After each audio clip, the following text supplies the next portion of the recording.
Yeah, I'm ready. Is it going? Yep.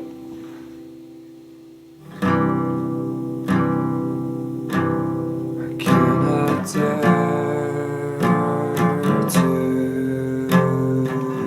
look exactly what you took. I give it time to breathe and wipe its tears on my sleeve.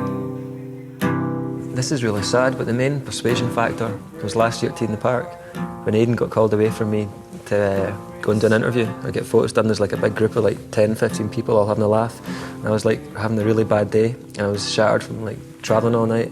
I was just like walking along in the background, seeing all my friends up, being cheery and having a laugh and stuff, and I thought, I want to be in that band. I think the section's all based around people in bands and they're just friends really. I think that's what's so nice about the whole thing. We really like everyone in the section, that's why we... Oh, you feel obliged to say that, yeah. It's not Well, we do though, don't we? It hardly came from the heart. No, it did. It did. And I liked the last record. Gary asked me and I thought, yeah, that'd be good fun, you know. I don't know, he's a very persuasive guy. I think it's that Irish accent. It's got away with me. I don't know what it is. He just approaches, and he always approaches people when they're pissed. Gary writes great songs and, you know, we wouldn't be doing it if we didn't truly, totally believe in the songs. It's just a good thing, you know, like getting other people involved in other groups into something that, I mean, I haven't really heard of many things like it, to be honest. A lot of people were put off saying it was a super group or something, but I don't know, I think that's just an easy term. I don't really give a toss, to be honest, what anybody thinks, you know, in terms of that. You know, these people are my friends. And it will break my heart with every sound it makes on you.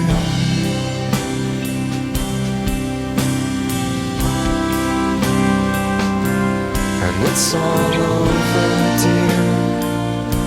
You squeeze my hand and I know it's true.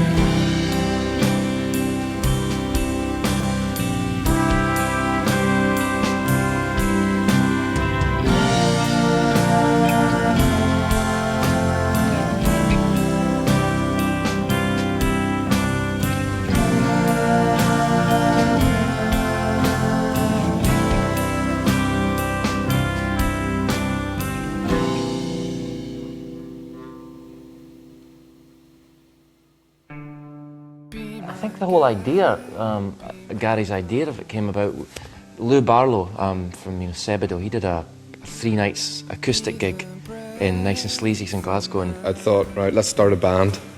Because there was loads of people in there, Mugwag guys and Roddy, Mild Wild and stuff, who didn't actually appear on the first album, but he's on this one.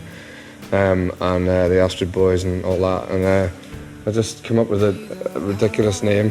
The reindeer section, which doesn't have any bearing on any relevance to anything in particular. Gary had been making up bands one a week at the time, so you were never quite sure whether it was going to come off, and this one did. I was amazed he got it together. He got a record company to do it. He got 15 people to do it in like a couple of months. It was a really short turnaround, so I mean that was quite impressive. You know, it's quite, you know, people can't normally get things together like that quickly. You know.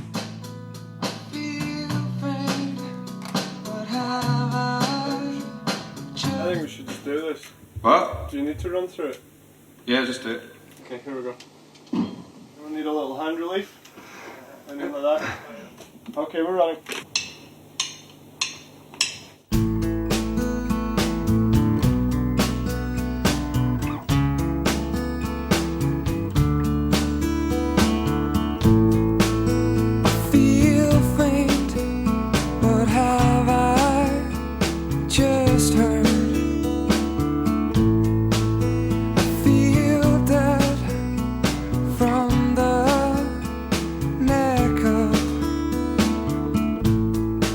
Well, I think after the first album, there was a core band that sort of came out of it, and it was those people, there's like 7 of us who decided to work on getting the new songs together. Gary had written them and asked us to come in and do it. You know, we did a couple of weeks rehearsal, and after that, you know, it sounded almost finished like that. So that's why I got another 20 people in to finish the album. Yeah, you know, I thought, you know, make it hard.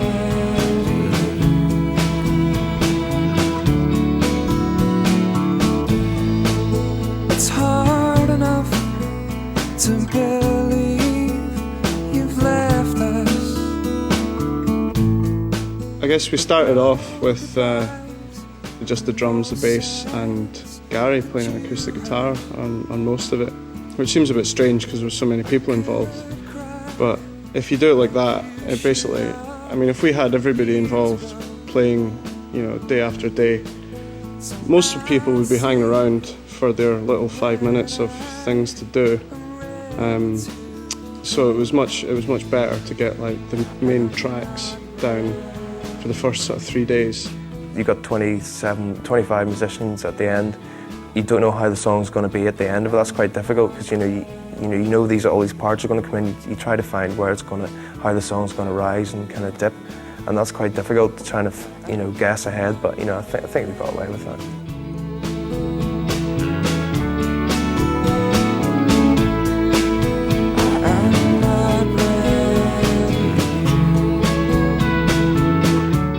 Gary asked us to come and do some brass parts. He sent us some demos of the tracks that he'd done just on the 4-track, and then came up with some ideas before we came in, and then just made things up yesterday while we were doing it. I mean, I don't know how other people work, because other people might write all the bits of all their songs, and that's why they're called a songwriter. I write the bits that I play on the songs, and then I leave it to them.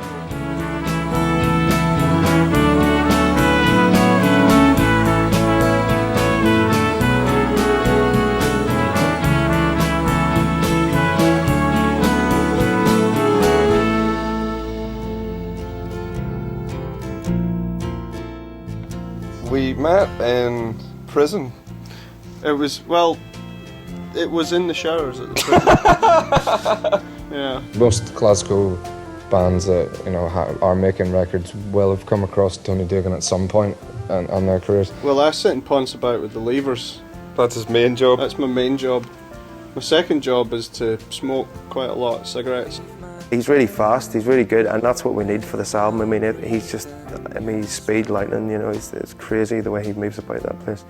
He's grand. I can't think of anyone better to do the section. I think he's perfect for it. He's a total prick. He slags us off all day and he's like, oh, I'm from Lewis, just because we've got like funny accents, and he just sits there behind the desk in a world of hell and taking it out on other people, trying to make himself feel better. How do I think it's going? Who am I? That's shit.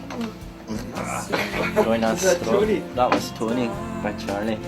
We've all got a lot of respect for Tony, and I say that in the most genuine possible way. I mean that. He just tells you how it is, and I'll do it again. Or Tony being Tony will try and say it in a nice way to make it sound as if you haven't, made a mistake. I'm not so sure it's got much of a different performance to it. What I'm more concerned that it's a little muffled because it's an SM58. It's not quite as nice a sound. All right. It's a bit uneven, because you're holding it away. You're like. I think he handles things really well, makes you feel comfortable, and that's a good thing. Puts a cushion under you and that when you play. Yeah. Tucks us in at night. I know. We kiss in a story. It's quite nice. Everything that happens in the studio is down to Tony, the sound of the record. So we're just gonna bum each other now. Yeah. Right. Let's just go to the last song on Blue Tape. Sure. Right. Do trumpet for that.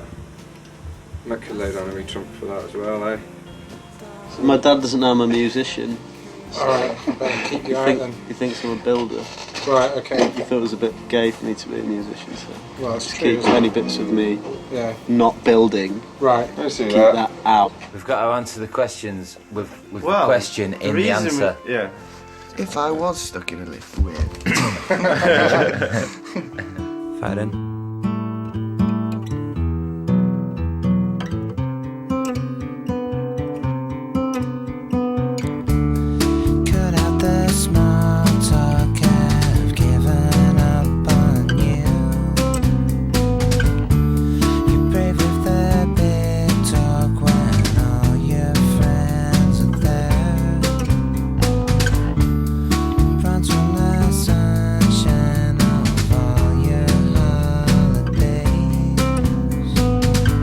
Well, the thing that persuaded me to give Gary a hand in the studio and me was Ben. It was Ben.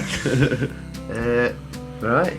Yeah, well, he asked us to do it a while ago after we did that tour with him in September. He meaning it. And then he asked us to do some stuff, and then everyone got involved. Just said it'd get us really pissed today. No, you look like an idiot if you say that, Lee.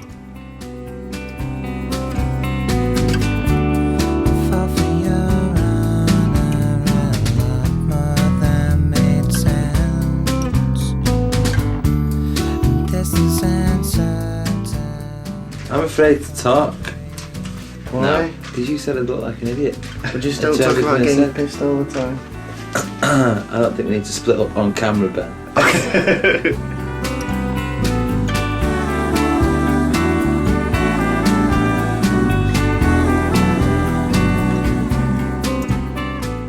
We don't have many recollections of being in. Don't just go on about being pissed all the time. You're just an idiot.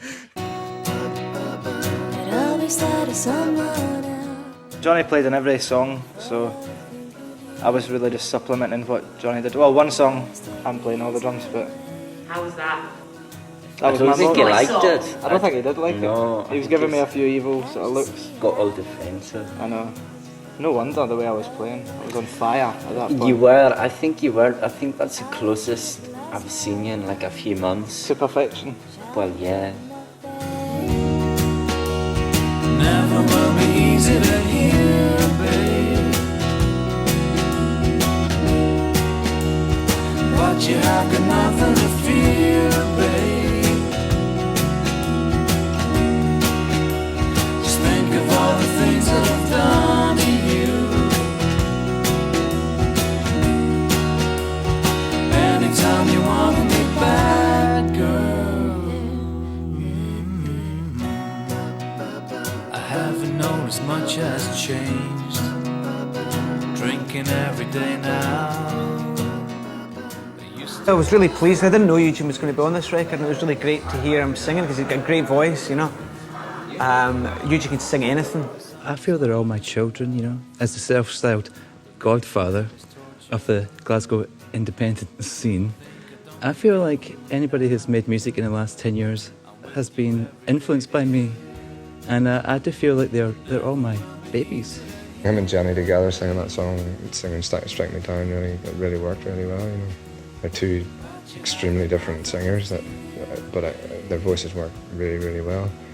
I guess that was a happy accident, a vague idea that it would work, but I mean, you know, sometimes it just doesn't, you know.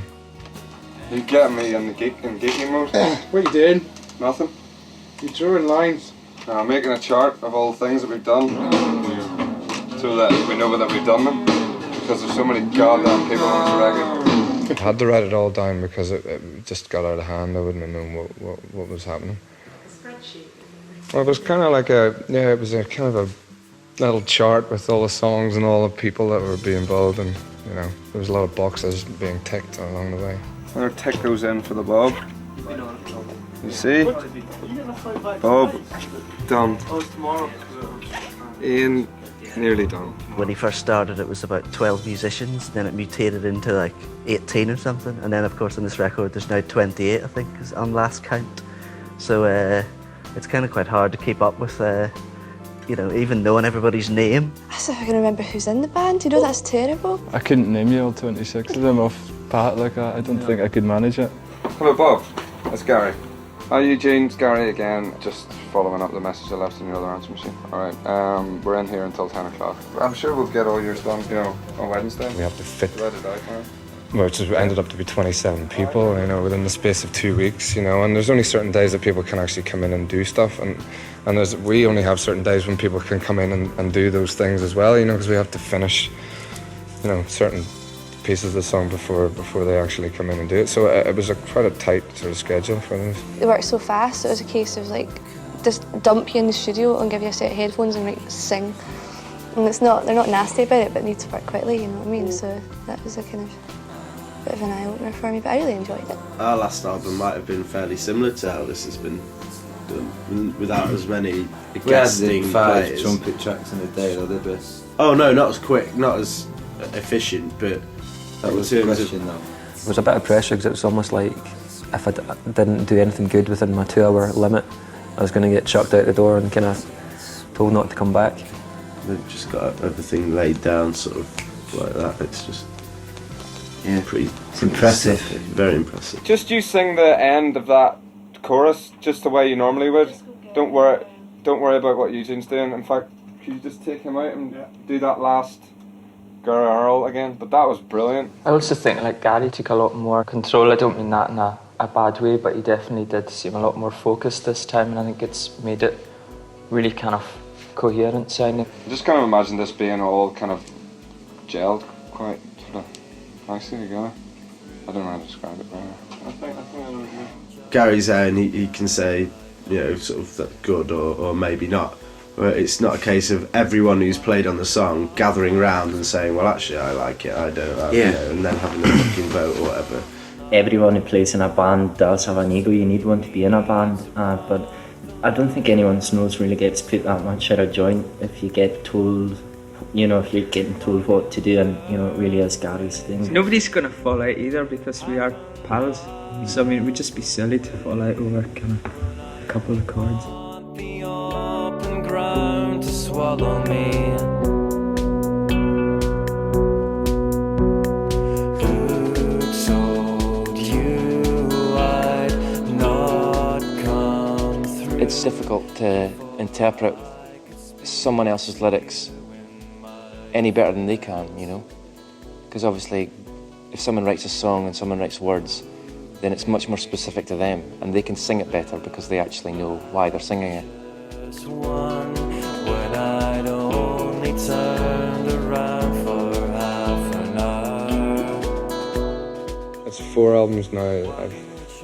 I was the main kind of singer, you know, and it wasn't difficult to relinquish that role, but it was just difficult. It was just weird to hear other people singing it, and it was really nice. As if you've written them.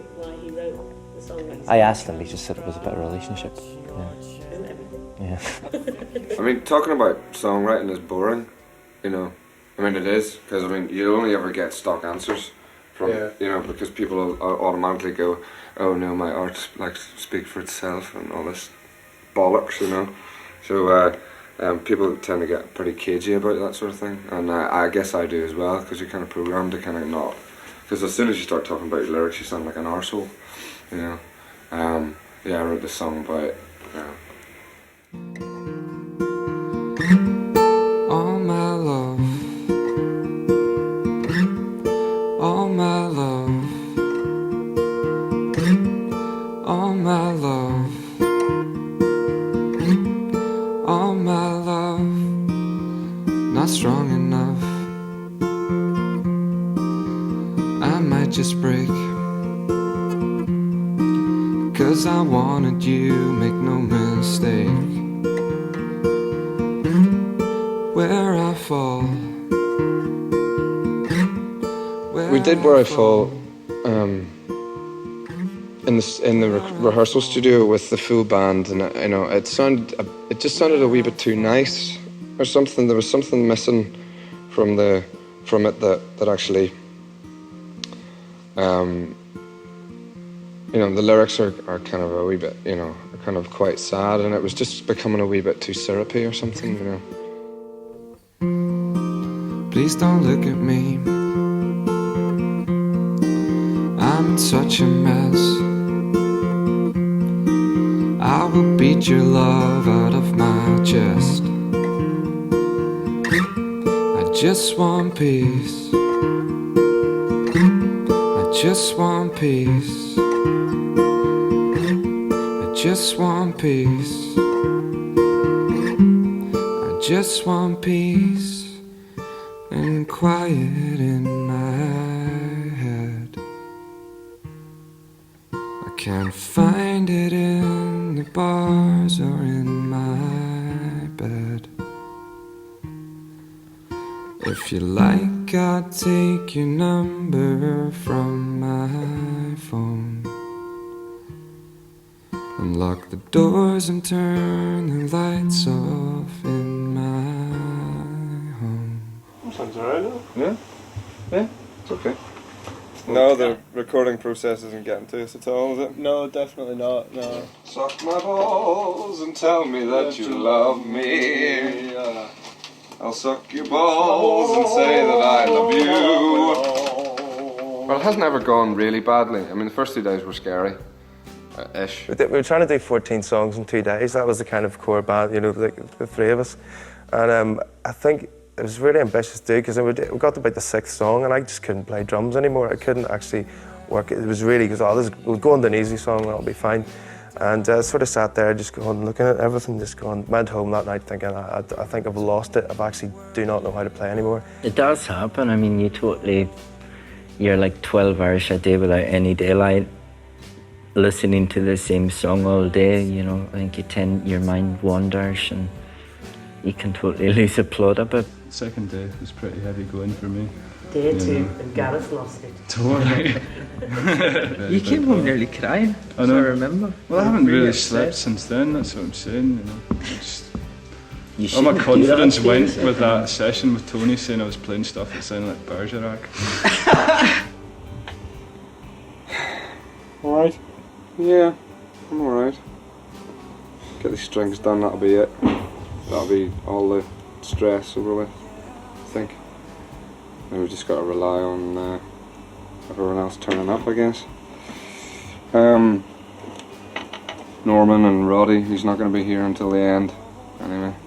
Roddy from Argyleville. Roddy from Argyleville. And Aidan, who I'd spoken to the weekend, but he hadn't written anything yet, so.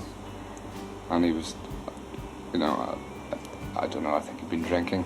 Well, it's the easiest job in the world. Both times I've done singing with him, I've came in, done it once, done a second take just for the sake of doing a second take because I felt like I've done nothing then and that's it and I go back home or to the pub, whatever. But nah, it's really, really easy. There's no pressure as well. It's good working with somebody else's music because I couldn't give a fuck. It's a real affection for his style of writing and just both albums I knew how good it would be to have him, because my songs can sometimes be a wee bit, you know, violins, world's smallest violin playing in the background, but his have a real humour about the you know, his kind of love problems, shall we say.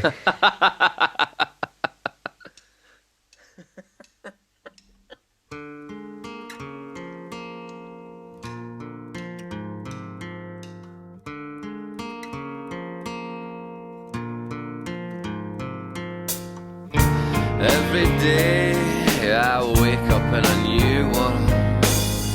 The weather's just as bad and it looks the same. But every morning hosts a new whodunit and curses me. I've been going mental recently and that's what it's about. I've been awfully emotional and doing stupid things and getting worked up about girls I know nothing about. But I think men do that quite regularly. I fall in love every day. I did it actually on the way here, twice. This beautiful lassie walked back, oh she was fantastic. There was another one with curly hair and long earrings, it was really nice. You might be watching. Any messages? I fell in love again today.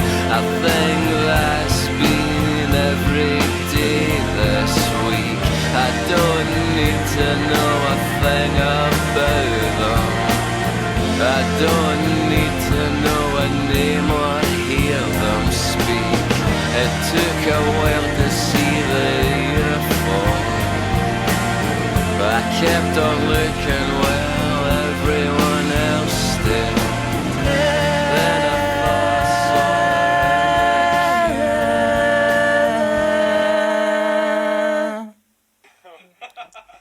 See, this is like the last time I've done this, man. I feel like I've done fuck all. Do you want me to lift some gear or something? There hasn't really been a moment where I've thought that we wouldn't get it done, you know. So there hasn't been a, you know, maybe it's just stubbornness on my part, but I think everybody's been really like supportive, and you know, nobody's ever sort of given the impression that certainly Tony or certainly the sort of core members of the band, the Astrid Boys or Johnny or Jenny, ever sort of flinched. You know, it's always been, you know, this is, you know, we're doing this, and you know, next Thursday, whenever we come to do the playback, that, you know, it'll be finished, and that's, you know, the bottom line. I won't leave you out of my world, but I will leave you out of my mind for now.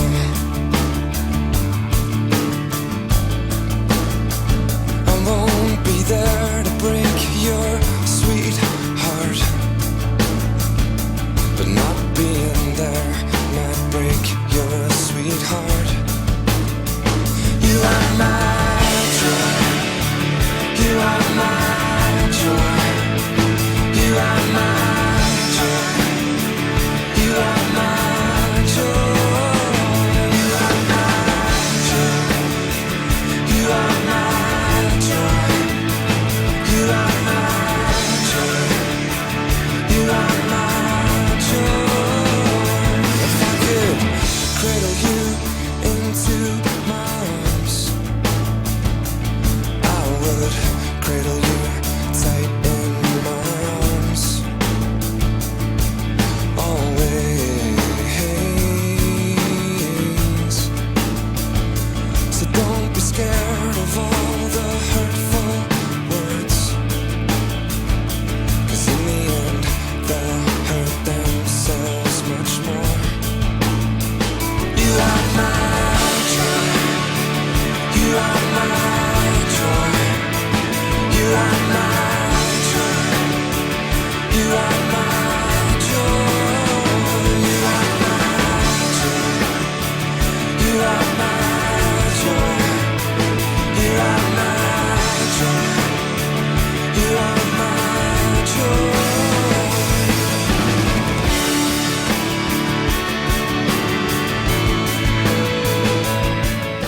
The All My Joys sounding like the big rock monster that I predicted it would probably sound like.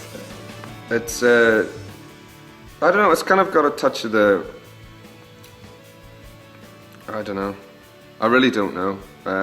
It's just sounding nice. Oh. You are my joy. You are my joy. You are my joy. You are my joy. You are my joy. You are my joy. You are my joy. You are my joy. You are my joy. You are my joy. You are my joy. You are my joy. You are my joy. You are my joy.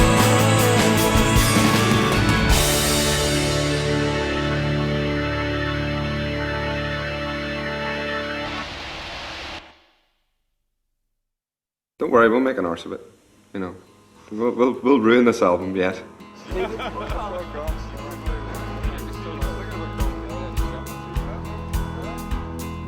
Any final words for Gary? I hope all the stress was worth it, and long live the DC. Good on you, big lad.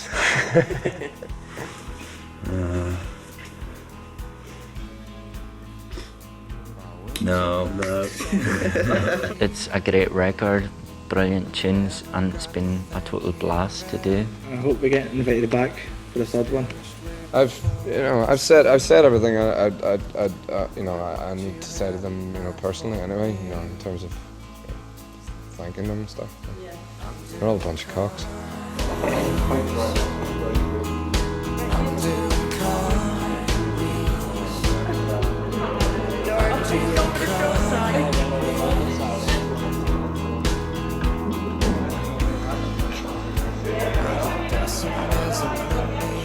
Neil's got like this 1-inch punch, and I've only seen it done like once. It's a party trick. It's a party trick, yeah, but like, I mean, it's pretty fucking impressive, you know. Powerful's the one. It's good working with other people and stuff, but it's very much like two timing somebody. It's a really good, effective fuck, but it's not really the love and companionship that you need.